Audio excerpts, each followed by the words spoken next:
नमस्कार। शुक्र का नीच राशि में प्रवेश हो रहा है। शुक्र अपनी डिबलेटेड साइन में जा रहे हैं। शुक्र के इस राशि परिवर्तन के बाद हम सबके जीवन पर कैसा असर पड़ेगा, क्या सावधानी रखनी है, क्या परहेज करना है, क्या नहीं करना है, इसके बारे में हम जानेंगे। शुक्र कन्या राशि में जा रहे हैं। 24 सितंबर को सिंह राशि से निकलकर कन्या राशि में ये प्रवेश करेंगे। कन्या राशि में ये 18 अक्टूबर तक रहेंगे, यानी 24 सितंबर 2022 से अक्टूबर 18 अक्टूबर 2022 तक के मामले की बात हम करेंगे। शुक्र का कन्या राशि में प्रवेश हो रहा है। 24 सितंबर को रात में 9:03 पर शुक्र सिंह राशि सूर्य की राशि को छोड़कर कन्या राशि बुध की राशि में प्रवेश करेंगे और यहां पर 18 अक्टूबर तक रहेंगे। 2-3 परिवर्तन शुक्र के वजह से होंगे। राहु की दृष्टि से शुक्र हट जाएगा और बृहस्पति की दृष्टि में आ जाएगा शुक्र, तो ये बहुत अच्छी बात है। राहु की दृष्टि शुक्र से हटेगी और बृहस्पति की दृष्टि शुक्र पर पड़ने लगेगी, ये एक अच्छी बात तो रहेगी। लेकिन शुक्र का नीच राशि में प्रवेश हो रहा है, जैसा कि आप लोग नाम से ही सुन रहे हैं कि शुक्र का नीच राशि में प्रवेश हो रहा है, ये बहुत अच्छी बात नहीं है। लेकिन हमारी रिसर्च और हमारा जो शोध अब तक का रहा है उसमें शुक्र बुध की राशि में यानी कन्या राशि में अच्छे प्रभाव देते हुए मिले हैं। शुक्र का बहुत ज्यादा खराब प्रभाव होता है वृश्चिक और मेष राशि में। सिंह राशि में भी बृहस्पति शुक्र का खराब रिजल्ट होता है। बृहस्पति की राशि में शुक्र बहुत बुरे रिजल्ट देते हैं धनु राशि में। मीन राशि में उच्च के होते हैं तो वहां की तो चीजें ठीक रहती हैं, लेकिन धनु राशि में भी शुक्र के परिणाम बहुत अच्छे मिलते हुए नहीं देखे हैं। जितने भी पेट की समस्याएं, वहाँ किडनी से संबंधित समस्याएं, यूरिन इन्फेक्शन या किडनी में स्टोन आने की जो प्रॉब्लम होती है वो शुक्र राहु के धनु राशि में होने की वजह से देखी गई है। देखिए, शुक्र को संजीवनी कहते हैं।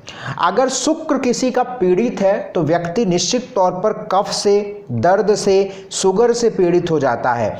शुक्र ही एकमात्र ऐसा ग्रह है जो व्यक्ति के जीवन में दरिद्रता लाता है। शुक्र हार्मोनल डिसबैलेंस देता है।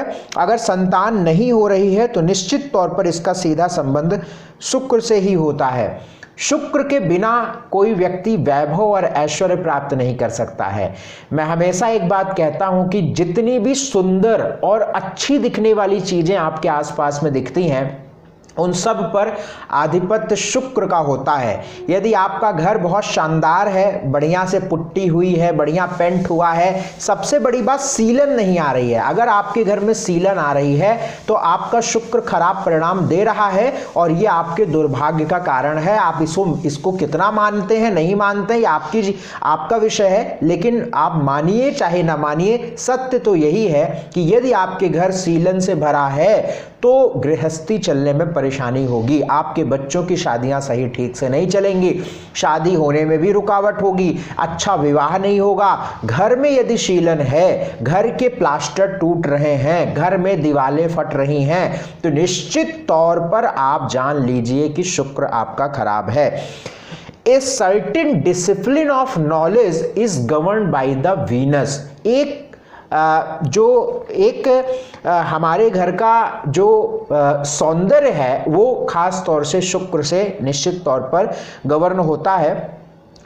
प्रेम की बात करें, विवाह की बात करें, समृद्धि की बात करें, सुख की बात करें, जितने भी वाहन आप लोग देखते हैं उस वाहन की बात करें, किसी भी आर्ट की बात करें, कला की बात करें, सिंगिंग की बात करें, नृत्य डांसिंग की बात करें, अभिनय एक्टिंग की बात करें, जुनून, किसी भी चीज में जुनून व काम के प्रति लगाव होना, ये सब शुक्र के आधिपत्य हैं। इन सब को शुक्र निश्चित तौर पर गवर्न करता है। शुक्र के संयोग खास तौर से जो हमने पढ़ा या जो हमने रिसर्च किया उसमें ये देखा कि शुक्र और बृहस्पति का जो मिलन है, शुक्र और बृहस्पति, क्योंकि शुक्र का मात्र एक ही बैलेंसिंग फैक्टर है, वो है बृहस्पति। यानी शुक्र को कोई अन्य ग्रह बैलेंस ही नहीं कर सकता जुपिटर के अलावा, बृहस्पति के अलावा। तो शुक्र को मात्र बृहस्पति ही बैलेंस करता है। और जिस व्यक्ति के शुक्र और बृहस्पति के संयोग कुंडली में हो जाएं तो ऐसा व्यक्ति अपने इंद्रियों पर संयम प्राप्त कर लेता है। तो निश्चित तौर पर शुक्र की जो स्थिति है और बृहस्पति की स्थिति ये आपके खास तौर से, जो हमने मेडिकल एस्ट्रोलॉजी में इसको पढ़ा जब, तो हमने देखा कि जो हमारे सिर में सबस्टेंसिका नाइग्रा का जो हिस्सा होता है, एक भाग होता है, वो शुक्र से ऑपरेट होता है।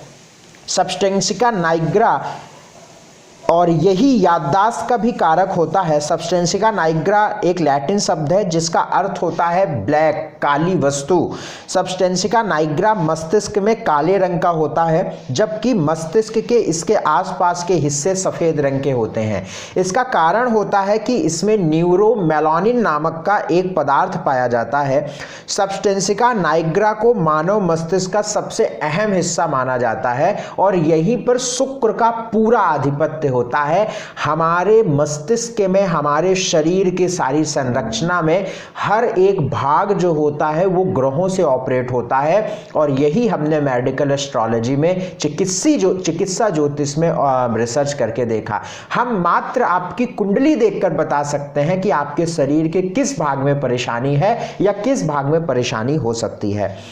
मस्तिष्क का सबसे अहम हिस्सा सबस्टेंसिया नाइग्रा को माना जाता है, और इसके निष्क्रिय होने पर व्यक्ति में पार्किंसन नामक जैसा भयंकर रोग हो जाता है। इससे सिजोफ्रेनिया जैसी बीमारी भी होती है। जो व्यक्ति चलने फिरने में असमर्थ होते हैं या याददाश्त से वंचित कर देती है ये स्थिति। सबस्टेंसिया नाइग्रा कमजोर होता है तो व्यक्ति हमेशा तनाव में होता है। अब इसको हम अपनी बातचीत ज्योतिषी भाषा में यदि इसको हम समझें तो यही हम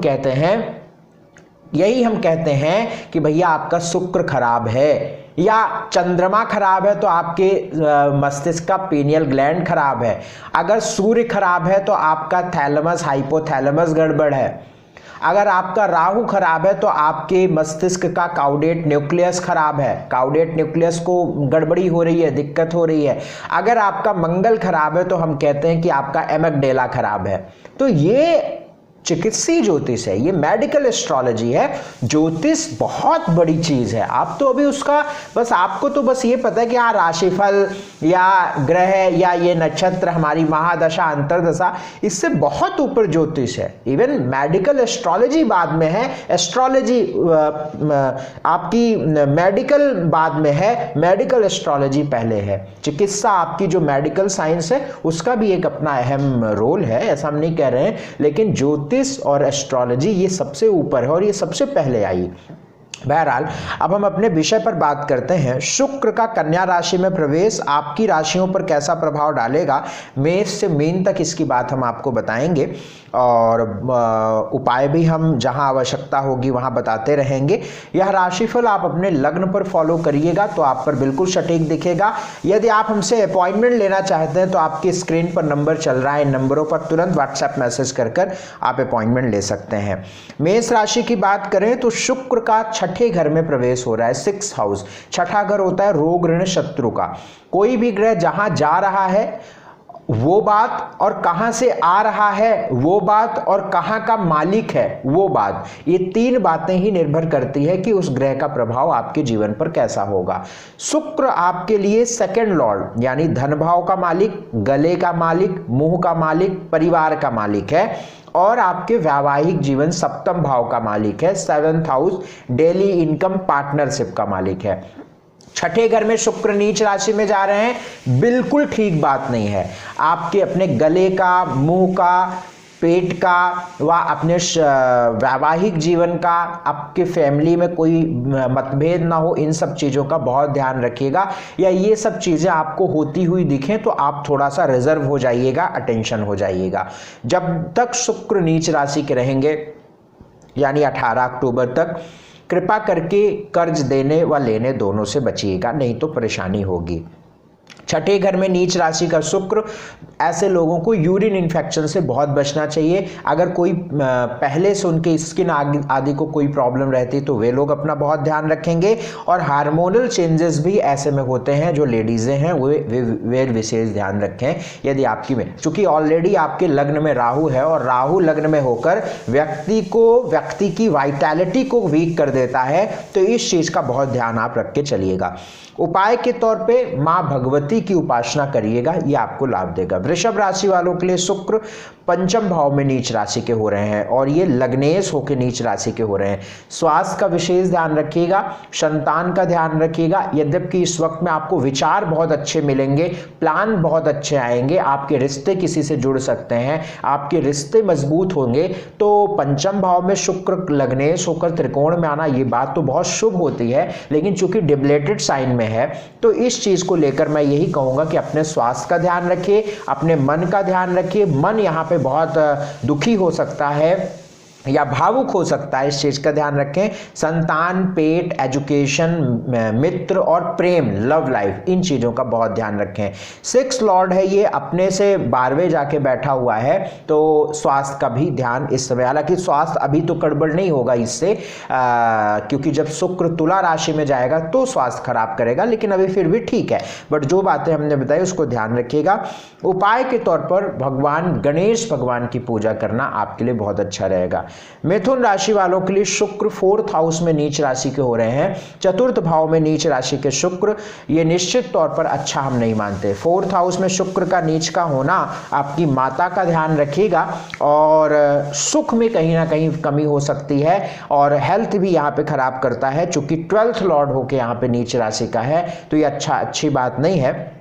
और पंचमेश होकर अपने से 12वें हैं, तो प्रेम को लेकर, एजुकेशन को लेकर, पेट को लेकर, आपके लव लाइफ को लेकर, आपके मित्रों से, फ्रेंड्स को लेकर कुछ परेशानियां यहाँ पे देखने को मिल सकती हैं। बाकी शुक्र की दृष्टि 10वें भाव पर है तो आपके काम को लेकर कुछ अपॉर्चुनिटीज मिलेंगी, यानी आपको नौकरी में, काम में, आप जो वर्क करते हैं उसमें आपको कुछ हेल्प मिलेगी, तो इस चीज का ध्यान रखिएगा। क्योंकि शुक्र सूर्य के साथ भी है यहाँ पर, तो इसलिए अपने हार्ट का, फेफड़े का या ऐसा कोई बैकग्राउंड पहले रहता है तो वे भी अपना बहुत विशेष ध्यान यहाँ पे रख के चलेंगे। कर्क राशि की बात करें, कर्क राशि के 3rd हाउस में शुक्र नीच राशि का है। 4th हाउस का लॉर्ड होके 11th हाउस का लॉर्ड होके नीच राशि का है। अच्छी बात नहीं है। यदि आप यात्रा कर रहे हैं, कहीं पर ड्राइविंग कर रहे हैं, आप कहीं पर जा रहे हैं तो भी अपना बहुत ध्यान रखिएगा, वाहन बहुत ध्यान से चलाइएगा। और 3rd हाउस का शुक्र जो है वो रिश्ते खराब करता है, तो इस चीज का ध्यान रखिएगा। धन का बहुत सही उपयोग करने की पूरी कोशिश करिएगा और चूंकि बहुत बड़ा इन्वेस्टमेंट करने का ये सही समय नहीं है तो वेट करिएगा। शुक्र, यदि आप कोई महंगी चीजें, कार, गाड़ी, घर, कुछ ऐसा खरीदने की सोच रहे हैं तो 18 अक्टूबर के बाद करिएगा, जब शुक्र तुला राशि में चले जाएंगे। तो उपाय के तौर पे आप एक काम कर लीजिएगा, यहाँ पे हनुमान जी की उपासना करते रहिएगा। आपके इष्ट हैं हनुमान जी, तो उनकी उपासना करते रहिएगा। सिंह राशि वालों के लिए शुक्र 2nd हाउस में नीच राशि के हो रहे हैं। 10th हाउस, 10वें भाव के मालिक शुक्र आपके 2nd हाउस में नीच के हो रहे हैं, ये अच्छी बात है। 10th लॉर्ड अपने से पंचम बैठा हुआ है, तो अपने से पंचम, अगर भाव से कोई ग्रह अपने से पंचम जाता है तो ये बहुत शुभ होता है। तो 10वें भाव का मालिक अपने से पंचम बैठा हुआ है, यानी 2nd हाउस में बैठा हुआ है, तो ये थोड़ा सा काम को लेकर अच्छा है। आपके परिवार से सपोर्ट बढ़ाएगा, आपके परिवार आपके काम को लेकर आपको सपोर्ट करेंगे। आप बिजनेस करना चाहते हैं, काम करना चाहते हो, तो आपको एक सपोर्ट मिलेगा यहाँ पर। और फैमिली में भी चीजें ठीक होंगी। बट गले, मुंह का बहुत ध्यान रखिएगा। मुंह में छाले या गले में कुछ दिक्कतें हो सकती हैं, गला खराब हो सकता है, इसकी पॉसिबिलिटी यहाँ पे दिख रही है। आंखों का भी ध्यान यहाँ पे बहुत रख के चलना है और भावुकता यहाँ पे अधिक हो सकती है। और हेल्थ को लेकर तो खराब रहेगा, क्योंकि लग्नेश भी आपका सूर्य है जो कि नीच राशि का 17 अक्टूबर का अक्टूबर के बाद हो जाएगा, तो आपको थोड़ा सा ध्यान रख के चलना पड़ेगा। बाकी रही बात शुक्र से लेकर, शुक्र ग्रह की बात करें आपके लिए, तो कोई बहुत तनाव पालने की आवश्यकता नहीं है, उसकी ठीक रहेगी। उपाय क्या करना है, प्रतिदिन भगवान सूर्य को जल गायत्री मंत्र का जाप करते रहिएगा और बहुत सात्विक आहार लीजिएगा। कन्या राशि वालों के लिए शुक्र आपकी ही राशि में नीच राशि को हो रहे हैं, तो आपकी ही राशि में नीच का होना शुक्र का बहुत अच्छी बात नहीं होती है। आपकी राशि में शुक्र नीच का है जो आपके स्वास्थ्य को खराब करता है। 2nd लॉर्ड हो गया अपने से 12वें है और और हालांकि नाइन्थ लॉर्ड अपने से पंचम है तो ये अच्छी बात है। नाइन्थ लॉर्ड अपने से पंचम त्रिकोण में, त्रिकोण का केंद्र में जाके बैठा हुआ है, तो भाग्य का सपोर्ट तो बहुत अच्छा रहेगा, भाग्य का साथ भी रहेगा, लोगों का सपोर्ट, लोगों का साथ भी आपके साथ बहुत अच्छा रहेगा। लेकिन लग्न में शुक्र नीच का कफ को बढ़ाता है, हेल्थ को खराब करता है, मौसम के इफेक्ट लगाता है, गला खराब करता है, तो इस चीज का ध्यान रखिएगा। हेल्थ का ध्यान रखिएगा, हार्मोनल चीजों को ध्यान रखिएगा। और लग्न में शुक्र जो है मन को भी थोड़ा डिस्टर्ब करता है, क्योंकि नीच राशि का होता है, तो हम भावुकता में बहुत सारी चीजों को सोचने लगते हैं जो हमें ये नुकसान देने लगता है। यहाँ पे कुछ नहीं करना है, बस एक काम करना है, माँ भगवती के चरणों में एक लाल फूल रखकर अपने काम की ओर बढ़ा करिएगा प्रतिदिन। तुला राशि की बात करें तो तुला राशि वालों के लिए शुक्र आपकी ही राशि के मालिक बन जाते हैं और ये 12वें घर में जाके बैठे हुए हैं व्यय भाव में। लग्नेश होकर व्यय भाव में बैठना बिल्कुल शुभ नहीं है। आप अपने स्वास्थ्य का भी ध्यान रखें, खर्च अधिक हो सकते हैं, बेमतलब के आपके शत्रु भी बन सकते हैं इस वक्त में, जिनसे आप चाहते होंगे कि ये मेरी हेल्प करेंगे, वो आपकी हेल्प करने से कतराएंगे। आपका लग्नेश आपके 12वें भाव में है तो स्वास्थ्य भी कमजोर करता है, क्योंकि लग्न क्या है, वाइटैलिटी है, हमारा प्राण शक्ति है। और जब लग्नेश अपने से द्वादश हो जाता है तो स्वास्थ्य को वीक करता है, कोई भी इंफेक्शन हम जल्दी से पकड़ लेते हैं और हमें परेशानी होती है। तो मौसम के फिर सर्दी जुकाम वायरल इन सब होने के चांसेस बन जाते हैं। कफ का ध्यान रखें, खर्च अधिक बढ़ेगा, इसलिए बेमतलब अभी कोई भी इन्वेस्टमेंट या खर्च करना आपको लाभ नहीं देगा, तो अभी कुछ खरीदारी वगैरह मत करिएगा, नहीं तो परेशानी होगी। तो शुक्र से संबंधित परेशानी है, लेकिन वे लोग जो वीजा के लिए या विदेश जाने के लिए, अब्रॉड जाने के लिए पहले से प्रयासरत हैं और अभी उन्होंने प्रयास किया है तो उनका होने की उम्मीद है, तो इसलिए आप होप रखिएगा कि कुछ अच्छा हो सकता है। आप प्रयास रखिए कि आपका अब्रॉड या विदेश जाने की आप सोच रहे हैं, चाहे आप स्टडी के लिए, आप काम के लिए जाना चाहते हो, तो आपके लिए ये बात फेवर में हो सकती है, थोड़ा धैर्य बनाइएगा। उपाय के तौर पर आप एक काम करिएगा, प्रतिदिन ओम द्रान द्रीम द्रोम शुम शुक्राय नमः इस मंत्र का अगर आप स्फटिक की माला से एक माला जाप करते हैं तो बहुत अच्छा है, नहीं तो कम से कम 3 मिनट आप प्रतिदिन जाप कर लिया करें। वृश्चिक राशि वालों के लिए 11वें घर में शुक्र जा रहे हैं और ये 7th लॉर्ड और 12th लॉर्ड होते हैं। डेली इनकम के लिए तो ये अच्छा है, आपको लाभ भी मिलेगा, लेकिन ये 12th लॉर्ड भी है जो 11th हाउस में आया है, तो बेमतलब के अनवांटेड आपके खर्च भी आने शुरू हो सकते हैं, बेमतलब के पैसे भी खराब हो सकते हैं, जहां पे आप नहीं चाहते हैं वहां पे पैसे खराब होंगे। तो इस समय पे कोई खरीदारी बहुत जरूरी ना हो तो मत करिए, कोई बड़ा इन्वेस्टमेंट मत करिए, कोई बहुत गाड़ी वाड़ी के चक्कर में भी मत पड़िए। 18 अक्टूबर के बाद सोचिएगा, या अभी कम से कम वेट करिएगा, नवंबर आदि में करिएगा, जब शुक्र भी तुला राशि से निकल जाएंगे तब आप करिएगा, तो वो आपके लिए ज़्यादा अच्छा रहने वाला है। तो इस बात को आप जान लीजिएगा कि धन खर्च होगा लेकिन धन आएगा। स्वास्थ्य के लिए बहुत अच्छा नहीं है, क्योंकि छठे से छठे बैठा हुआ है। बड़े भाई बहनों के साथ संबंधों का ध्यान रखिएगा, बाकी चीज़ें ठीक है, कोई परेशानी की बात नहीं है। धनु उपाय करने की आवश्यकता नहीं है, फिर भी उपाय करना है आपको तो केसर और हल्दी का मिक्स तिलक माथे पे लगाइएगा। धनु राशि वालों के लिए शुक्र दशम भाव में प्रवेश कर रहे हैं, 6 लॉर्ड होकर दशम भाव में जा रहे हैं। 11वें घर के मालिक ये शुक्र होते हैं, 11th लॉर्ड अपने से 12th हाउस है और 6 लॉर्ड 10th में है, तो नौकरी को लेकर बढ़िया नहीं कहा जा सकता है। कुछ चेंजेस आ सकते हैं, वर्कलोड बढ़ सकता है, किसी से रिश्ते खराब हो सकते हैं, आसपास के कलीग कोई शत्रु बन सकते हैं, कोई मतभेद क्रिएट कर सकते हैं, आपके बॉस से कुछ टेंशंस क्रिएट कर सकते हैं।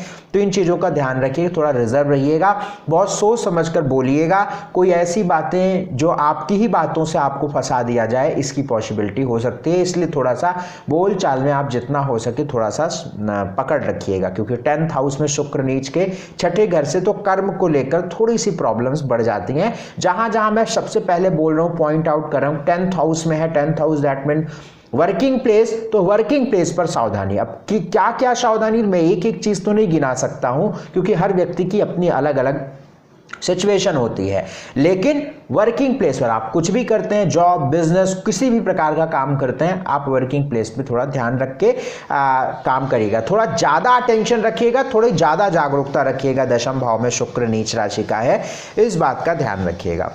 उपाय के लिए क्या करना है आपको, छोटी बच्ची कन्याओं में आप टॉफियाँ बांटिएगा, इससे आपको लाभ मिलेगा। मकर राशि के लिए नवम भाव में शुक्र का प्रवेश हो रहा है। 9th हाउस में शुक्र का जाना अच्छा है, 9th हाउस में शुक्र का जाना ठीक बात है। भाग्य का सपोर्ट मिलेगा, स्वास्थ्य सुधरेगा, स्वास्थ्य बढ़िया होगा और भाग्य आपके प्रति निश्चित तौर पर बढ़िया होगा। अगर आप महसूस करोगे तो पिछले 1-1.5 महीनों में आपका स्वास्थ्य खराब हुआ होगा। तो क्यों? क्योंकि अष्टम भाव में शुक्र था, अब 9th हाउस में शुक्र जा रहा है तो आपके स्वास्थ्य को बेहतर करेगा। तो स्वास्थ्य में सुधार, आपकी वाइटैलिटी मजबूत हो जाएगी। और पंचमेश नवम है तो आप एजुकेशन को लेकर हायर एजुकेशन के लिए भी आप प्लान कर सकते हैं। फॉरेन विदेश आदि जाने की आप प्रयास करना चाहते हो तो इस वक्त में कर सकते हैं, आपके लिए आपके काम बनाने वाला रहेगा। आप एक्सपोर्ट इंपोर्ट फॉरेन से करते हैं तो आपके लिए बहुत अच्छा रहेगा, आप निवेश कर सकते हैं। अच्छा है, शुक्र का परिवर्तन बहुत अच्छा है। ये यद्यपि नीच राशि का है तो थोड़े से धार्मिक आप रहिएगा, ईश्वर के प्रति विश्वास रखिएगा, करैक्टर वाइज ठीक रहिएगा और आप यहाँ पे एक चीज और ध्यान रखिएगा, ईमानदार रहिएगा। शुक्र के लिए एक उपाय कर लेना है आपको, माँ अम्बे मैया, माँ भगवती के चरणों में, यदि आपकी कोई कुल देवी है तो उनके चरणों में आप एक फूल रखकर अपने आने वाले भविष्य के लिए प्रार्थना करिएगा। कुंभ राशि के लिए शुक्र अष्टम भाव में नीच राशि का है। अष्टम भाव में नीच राशि कुंभ राशि वालों के लिए ठीक बात नहीं है। अष्टम भाव में स्वास्थ्य को खराब करता है, हेल्थ को खराब करता है। यहाँ पे अष्टम भाव में शुक्र रिश्तों को भी खराब करता है।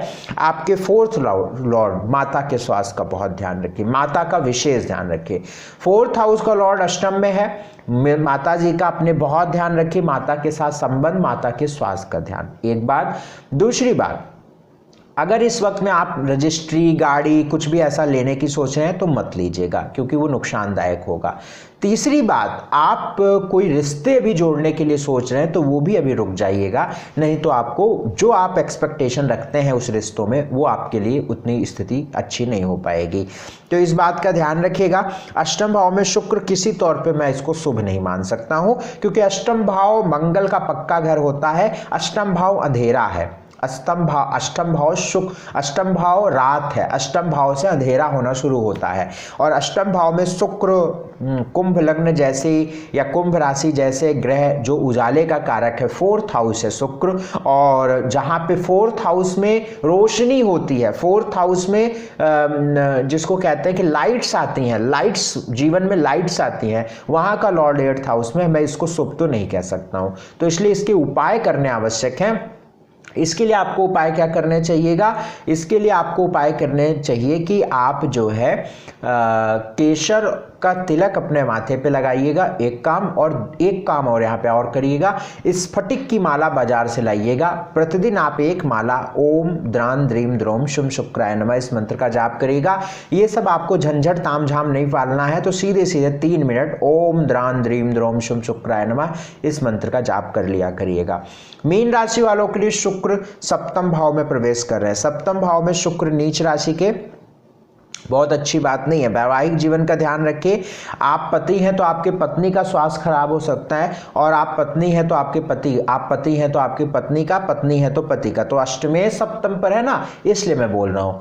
पार्टनरशिप यदि आप करते हैं तो पार्टनरशिप में कोई मतभेद ना आए, उसका ध्यान रखिएगा। डेली इनकम यहाँ पे प्रभावित होगी, लेकिन पुराना पैसा रुका आपको मिलेगा।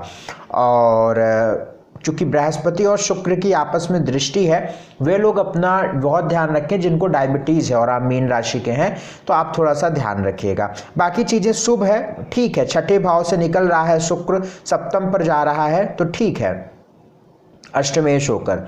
बस स्वास्थ्य का ध्यान रखिएगा और पार्टनरशिप, बाकी चीज़ें ठीक हैं। बहुत अच्छा समय नहीं है कोई बड़ा इन्वेस्टमेंट का, फिर भी यदि आपको करना है तो आप अपने एस्ट्रोलॉजर जो भी हो आपके होंगे उनसे बात कर लीजिएगा। उपाय के तौर पर यहाँ पे केसर का तिलक लगाइएगा। भगवान शिव के शिवलिंग पे प्रतिदिन एक सफ़ेद फूल रखकर उनसे अपने स्वास्थ्य के लिए और आने वाले भविष्य के लिए प्रार्थना करिएगा, बहुत अच्छा लाभ मिलेगा। यह है आपके शुक्र का राशि परिवर्तन, इसे आप समझिएगा। यदि आप अपनी पूरी कुंडली दिखाकर मुझसे विश्लेषण प्राप्त करना चाहते हैं तो उसके लिए आपके ऑफिस के नंबर, आपके स्क्रीन पर हमारे ऑफिस के नंबर फ्लैश हो रहे हैं, इन नंबरों पर आप तुरंत व्हाट्सएप मैसेज कर अपना अपॉइंटमेंट स्लॉट बुक कराइएगा। बहुत विधिवत तरीके से आप हमसे कुंडली दिखाकर बात करिएगा। यदि आप प्रयागराज या आसपास के शहरों से हैं तो आप मुझसे प्रयागराज में मिल सकते हैं, मेरे ऑफिस में आके सामने बैठकर मुझसे पूरी बात कर सकते हैं। बहुत शुक्रिया, बहुत धन्यवाद। अपना ख्याल रखिएगा, अपना ध्यान रखिएगा। सादर प्रणाम, नमस्कार।